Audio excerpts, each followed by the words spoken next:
আসসালামু আলাইকুম বন্ধুরা, আপনাদের দেখাতে চলেছে একটা সুন্দর হাতা কাটিং।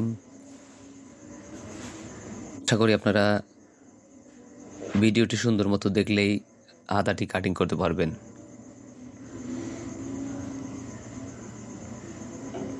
আমি দাগ দিয়ে নিচ্ছি, 3 ইঞ্চি নিচে ডাউনের জন্য দাগ দিচ্ছি।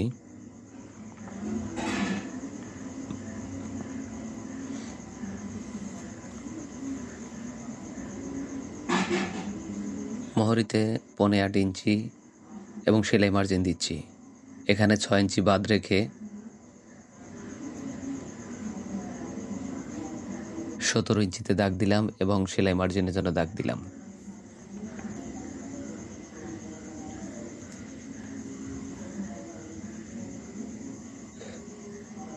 এখানে আমি হাতার জন্য দাগ দিচ্ছি, আপনারা আপনাদের মাপ অনুসারে দাগ দিবেন।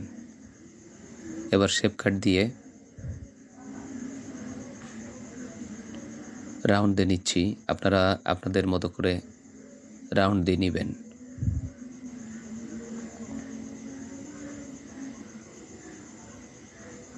মোহরির রাউন্ডটি দিয়ে নিচ্ছি।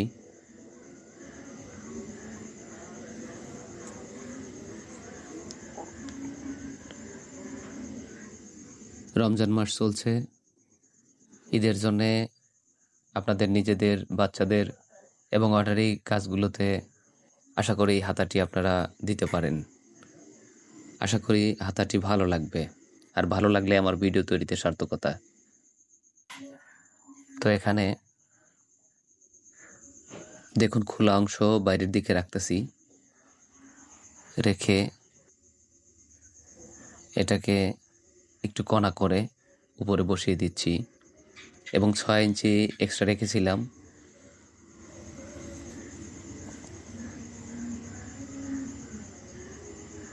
এটা যেন একটু মোহরিটা একটু বাঁক থাকে, তাহলে একটু টান দিয়ে সেলাই করলে হাতাটার সুন্দর লুক আসবে।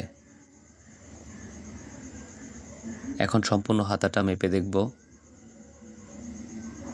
অবশ্যই সেলাই মার্জিনের কাপড় রেখে আপনার রাউন্ড করে নেবেন।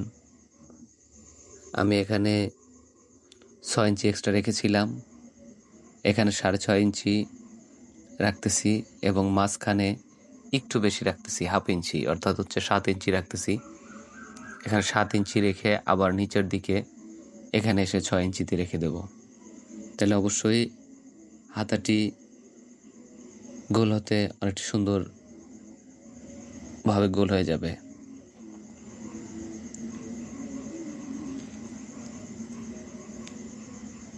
রাউন্ডটি একদম সুন্দর হলে অবশ্যই হাতাটিও সুন্দর হবে।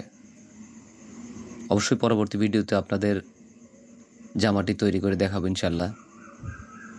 আর আমার চ্যানেলে যদি নতুন হয়ে থাকেন অবশ্যই সাবস্ক্রাইব করে রাখতে পারেন, যাতে করে পরবর্তী ভিডিওগুলো দিলে আপনার সামনে যে আপনি দেখতে পারেন।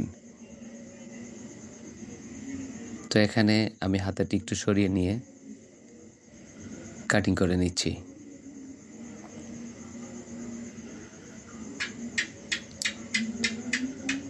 ঈদের অনেক ব্যস্ততা, তারপরেও চেষ্টা করছি 2-4টে কিছু ভিডিও দিয়ে আপনাদের পাশে থাকার জন্যে। আপনারাও পাশে থাকবেন।